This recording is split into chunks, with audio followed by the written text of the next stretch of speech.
This is ANCAP-SU, and now we're going to talk about COP30, which is going to be a failure, my friend. We're already running late. COP30 is in November. It's late August. And then there's September, October, and November. It's getting tight. And only 47 countries have confirmed for COP30. Do you know how many countries typically attend a COP? 160. 160 is the average number of countries that have attended COPs in Egypt, Scotland, and elsewhere. All the COPs that have taken place, the last ones were packed with people, and so on. 160 countries to discuss climate issues. You know, I think this COP thing is a waste of time, right? I've already told you that I think this whole environmental hysteria, I'm not saying global warming doesn't exist, it does. I just think it's a problem that can't be solved by government intervention. The idea that we're going to legislate our way out of this problem isn't going to work.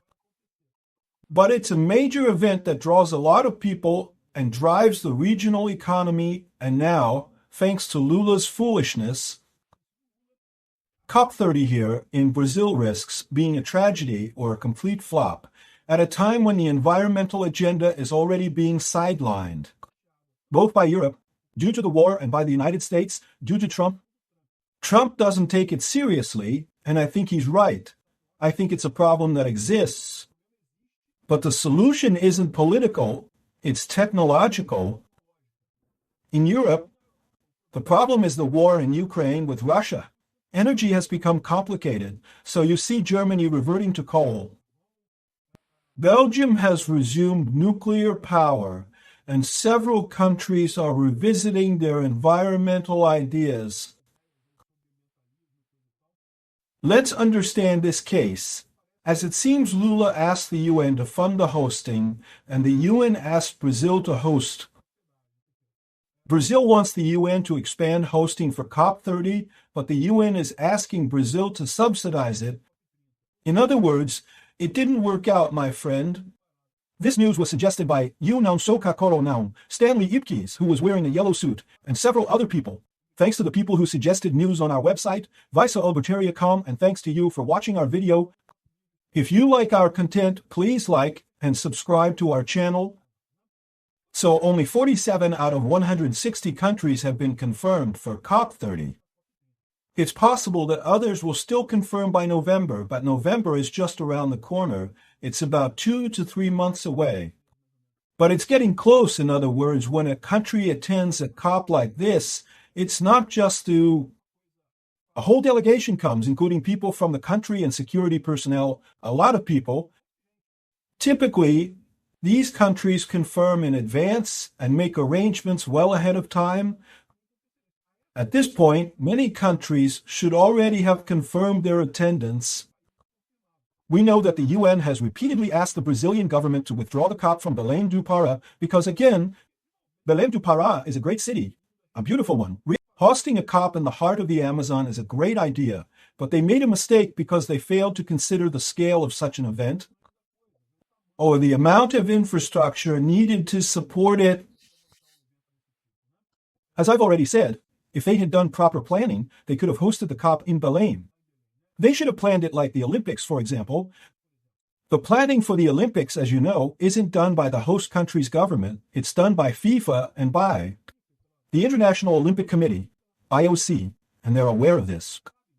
They know you can't rely on a country's normal accommodation because no country, not even the most well-structured city in terms of hotels, can handle thousands of athletes from various countries arriving at once and needing to rent rooms or houses. Prices will skyrocket regardless. So how do they manage the whole Olympics? They did it here in Rio de Janeiro, and they do it for every Olympics. They create new housing complexes, building new structures from scratch to use during the Olympics to accommodate the athletes' delegations, and then those buildings are sold as apartments to local residents. Problem solved. You've accommodated that huge volume because it wouldn't make sense to build numerous hotels in Belém just for COP30, because building a hotel in Belém would result in a non-viable venture due to the city's limited tourist flow. Right? It should be better. Okay? Belém is a very nice and beautiful place to visit, but it won't suddenly attract a large number of tourists. It would likely end in bankruptcy, so this is the solution. Everyone knows it's a common practice.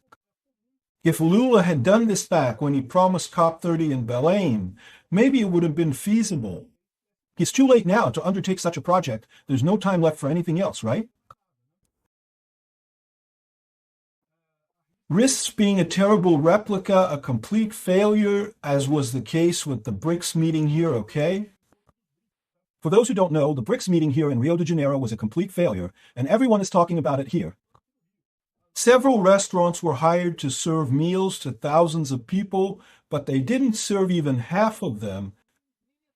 The number of countries represented at the BRICS event didn't even reach half. In other words, the BRICS event here was a complete failure. And now COP30 is likely to fail as well. Why is there this sequence of failures? Well, the reason is simple. It's the corrupt government that some people thought would be a good idea to put in charge of Brazil. It's really a completely out of the ordinary and nonsensical situation. As you can see, Putin didn't come, Xi Jinping didn't come, and many other leaders didn't come to Brazil. Indeed, it was a lackluster BRICS event, not that I wanted it to be successful. Fortunately, it was a lackluster event. I want the BRICS to dissolve. It's a meaningless grouping of dictatorships, many of which have failed. Everyone wants help from others, but no one can help anyone, because everyone in BRICS is financially strained. Anyway, why is COP30 even more damaging? Because it's an event organized by the UN. It happens every year, right? And after the mess Lula made, it's unlikely Brazil will be chosen again for an event of this magnitude. Because no matter how much people say it's not, it was Lula's fault. Lula is incompetent when it comes to handling these matters. But the country's reputation is tarnished, right? The country's name was associated with the mess. Here are some projects that were completed. The construction of the linear park of Dhaka and others. Some things were done here. Some aspects of COP were positive, however. The main issue is accommodation. They made a half-hearted plan, they didn't make a comprehensive plan, and they didn't consider accommodation. We believe many countries were waiting for today's meeting of the Bureau to see how we would respond. It's our inference. The idea is to have a team contact the focal points of these delegations to assess the situation. Revação.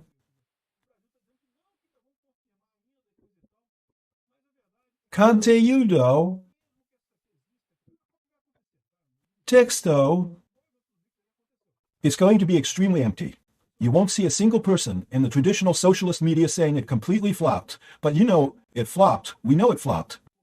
And then, how to solve the problem? The UN asked Brazil to subsidize the accommodation since Brazil messed up by not preparing for the event. To fund the accommodation of other countries that want to attend but can't afford it because it's getting too expensive to go there. Brazil said no. Brazil is asking the UN to increase aid for the accommodation of countries at COP30. So, Brazil is asking the UN to increase that, and again, Brazil's image will be tarnished in this story. I also wish the UN would fail. Hopefully, this will be a failure too. But the truth is that it will once again give the impression that Brazilians can't organize things properly, doing a half-hearted job. Again, will there be a COP30? Yes. There will be a COP30. They'll say it was a success. But the truth is that we know that, right now, this mess that's happening with cancellations and lack of confirmation and so on already shows the total disinterest of these people, already shows the amateurism of Lula's government, the amateurism of the guy from PARÁ. What's the name of the governor of PARÁ? I don't even know who the governor of PARÁ is, but he's linked. So, the amateurism of this bunch in Brazilian politics, right? Anyway, Brazil is pushing it to the UN is pushing it back to Brazil, and in the meantime, fewer and fewer people are coming. The environmental issue is already going out of fashion. Look, in the end, I think I have to thank Lula, right? He managed to sink COP30, sink the UN, completely tarnish the image of the left in Brazil. It was a piece of work indeed.